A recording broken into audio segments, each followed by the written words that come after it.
여드름 치료, 약, 레이저 뭐가 더 좋을까요? 제가 오늘 상세히 알려드리겠습니다. 안녕하세요. 오가나셀 피부과 동대문점 피부과 전문의 박재범입니다.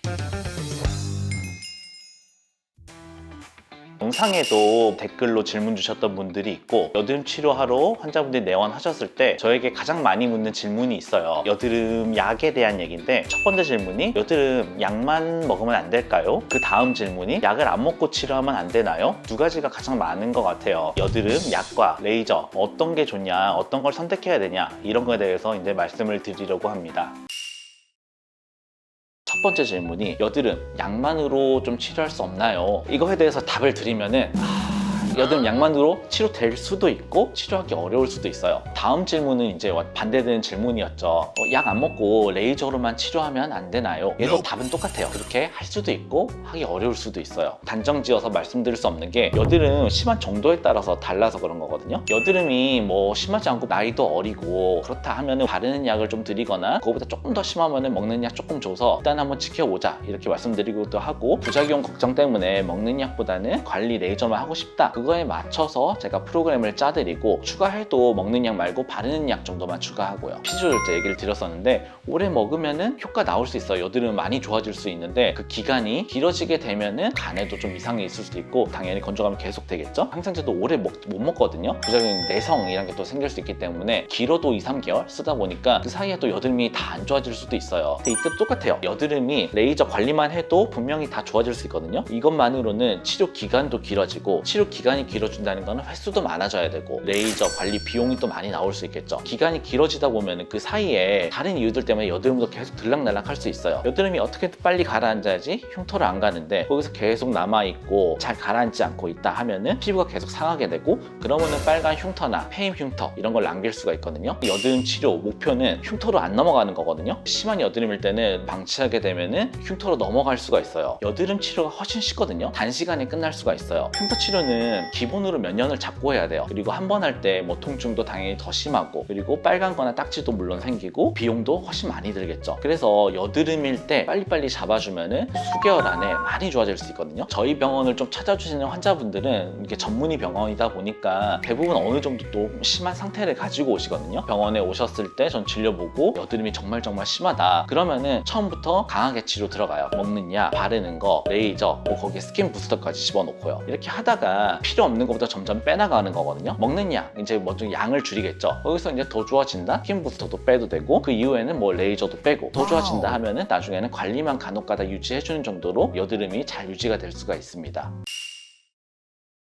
약에 대해서 한번 조금 간단히 설명을 드릴게요. 여드름 약은 일단은 먹는 약, 바르는 약 이렇게 두 가지로 나눌 수가 있어요. 일단 먹는 약을 좀 먼저 설명드리면은 크게 두 가지로 나눠서 항생제냐, 피지조절제냐 이렇게 나눌 수 있을 것 같아요. 먼저 항생제를 좀 살펴보면은 가장 많이 사용하는 거는 테트라사이클린이란 계통의 독시사이클린과 미노사이클린, 이 두 가지 약을 가장 많이 쓰고 있어요. 여드름균을 좀 줄여줘요. 그 외에도 이제 여드름 염증을 줄이는 효과가 있기 때문에 이 두 가지 효과로 여드름을 좋아지게 한다 라고 볼 수 있습니다. 저는 개인적으로 독시사이클린이란 약을 좀 더 선호합니다. 용량 조절하기가 좀 더 좋아서 그런데요. 알약이거든요. 알약은 반으로 쪼갤 수가 있죠. 처음에 심하게 왔을 때는 아침 저녁 한 알씩 하루에 2알을 먹고, 좀 좋아지면은 이걸 반으로 쪼개서 반알씩 아침 저녁, 더 좋아진다 반알을 하루 한 번, 계단식으로 계속 줄여갈 수 있기 때문에 이제 자유롭게 좀 더 섬세하게 용량을 조절해 드릴 수 있기 때문에 선호하는 것 같아요. 항생제 부작용에 대해서 좀 알아보면은 속이 울렁거려요, 설사를 해요, 속이 쓰려요, 이런 얘기들을 많이 하시거든요. 밥을 먹어도 소화기 계통이 좀 약하신 분들은 이런 부작용들이 잘 오는 것 같아요. 그 외 부작용들로는 치아에 영구적인 착색을 남길 수 있기 때문에 12세 미만에서는 절대 쓰지 않고, 그 외에도 이제 미노사이클린은 드물게 피부나 점막에 색소가 낄 수 있어서 특히 여름철에는 처방에 좀 주의를 해야 돼요. 다음으로 이제 피지 조절제를 좀 볼게요. 가장 유명한 이제 여드름 약이죠. 비타민 A 종류 중에 이소트레티노인이라는 성분인데, 유명한 이제 상품명으로 로아큐탄, 이소티논 이런 약들이 있습니다. 여드름이 나는 원인이 4가지 정도가 있어요. 뭐 피지 분비의 과다, 여드름균의 증식, 모공이 각질로 막히면서 피지샘의 염증, 이렇게 4가지가 있는데, 피지 조절제는 이 4가지를 다 좀 억제해 주거든요. 그러니까 당연히 효과가 좋을 수밖에 없어요. 그런데 피지 조절제만으로 이런 효과를 충분히 내려면은 생각보다 많은 양을 오랜 기간 먹어야 돼요. 하루에 키로당 1mg을 먹으라고 돼 있어요. 로아큐탄 이런 약이 한 알에 10mg이거든요. 80kg이다. 그럼 하루에 8 먹어야 돼요. 저는 이렇게 써본 적이 없어요. 있어요.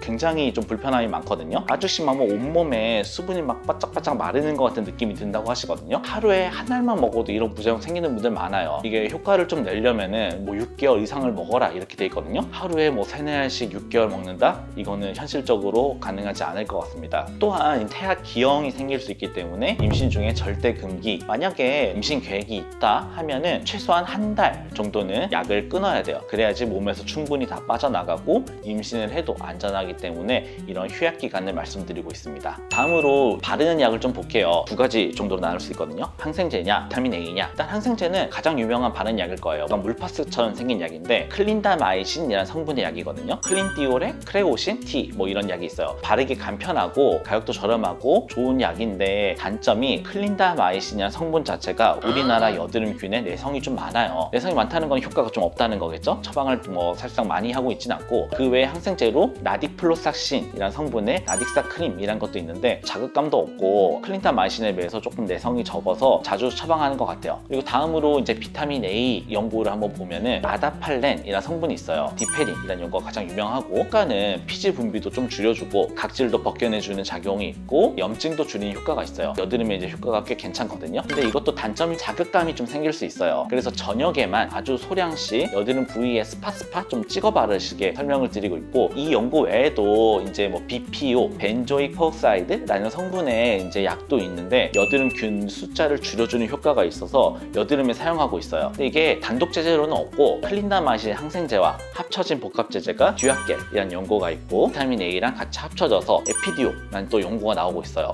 효과는 괜찮은데 또 문제가 이건 자극감이 정말 심해요. BPO 성분 때문에 그런데 제가 진료를 보다 보면은 다른 데서 받아서 바르고 나서 엄청 빨개지고 진물까지 나고 따가워서 오시는 분들을 너무너무 많이 봤거든요. 자극감이 이 정도 심하다 보니까 저는 이게 선뜻 처방하게 되는 것 같지가 않아요. 이 영상을 보시는 분들은 여드름에 어느 정도 관심이 있어서 들어오셨을 거예요. 그런 말은 어느 정도 이제 본인이 여드름이 심하지 않을까 생각하고 있거든요. 그래서 이 영상을 보고 뭐 약이냐 레이저냐 둘 중에 하나 고민하지 마시고 일단은 병원에 한번 가셔서 피부의 여드름의 정확한 상태랑 내가 지금 약만 먹어서 괜찮을지, 레이저를 꼭 병행을 해야 될지 아니면 레이저만 해도 괜찮을지 이런 거를 한번 의사와 상의하고 결정하셨으면 좋겠습니다. 자, 지금까지 제가 여드름 약과 레이저 치료의 효과에 대해서 한번 설명을 드렸고, 궁금한 점 있으면 댓글이나 병원으로 문의 주시면 될 것 같습니다. 감사합니다.